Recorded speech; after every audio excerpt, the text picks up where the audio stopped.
So as that was happening, Ryan had done a cover for Heavy Metal, and he introduced me to Frank Forte, who was an editor over there, and he did his own stuff, but he's a nice guy, very nice guy, American fellow.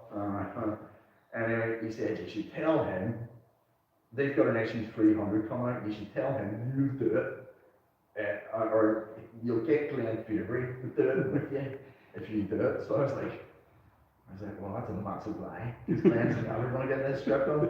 But anyway, I said it just to get myself through the door. And of course, Glenn totally flubbed it, couldn't get the script done on time.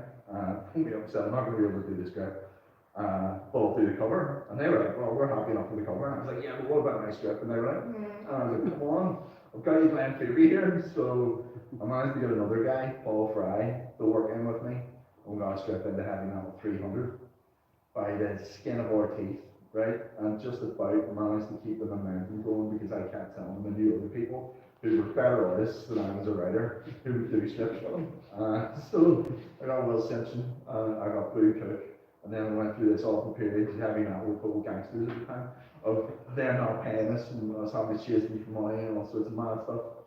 So eventually, Heavy Metal became,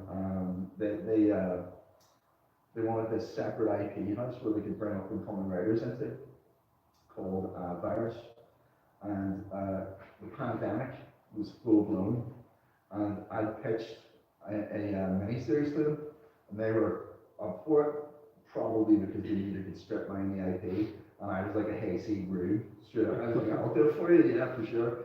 So we basically had to self-fund that. It was the Arts Council, and we self-funded it, and I put together a team of people through, it was again online networking, just people that you sort of were talking to who knew somebody. So I put together this team, and Peter, I got Peter on board to edit me because he's ruthless with fire. Anyway, we went through this process of trying to get this book done over COVID, and it was absolute insanity. It was hell. It was actual hell because the artist kept threatening to quit because money wasn't coming through on time. And, it was awful. But anyway, finally managed to get it done, and it sold. Like we knew it would. They weren't even going to put it on shelves. You could only get it through the store. And I ranted and raved and fought with them repeatedly and said, if you get this on shelves, it'll actually sell. But it wasn't in the end. It actually sold, and they went second print and everything. So I was vindicated because I knew if we got it out there, it would actually, it would sell.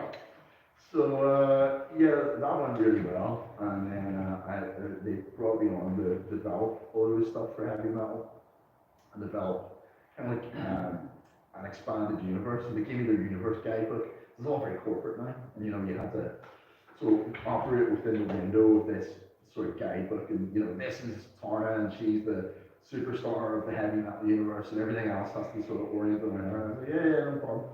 So I was working on a thing for them, and then my editor at the time was a guy called Joe Willage.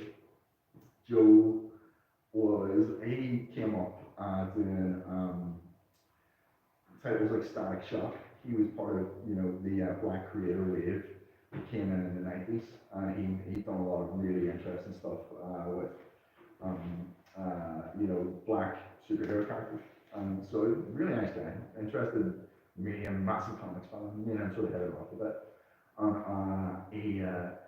he said, listen, things have gone askew within the company because the chief CEO who I'd met was mad, and also a bit of he's a bit, how would you say, blasé about expenditures and things like that. So he owed a lot of creative money, he owed a lot of customers, products, and he was,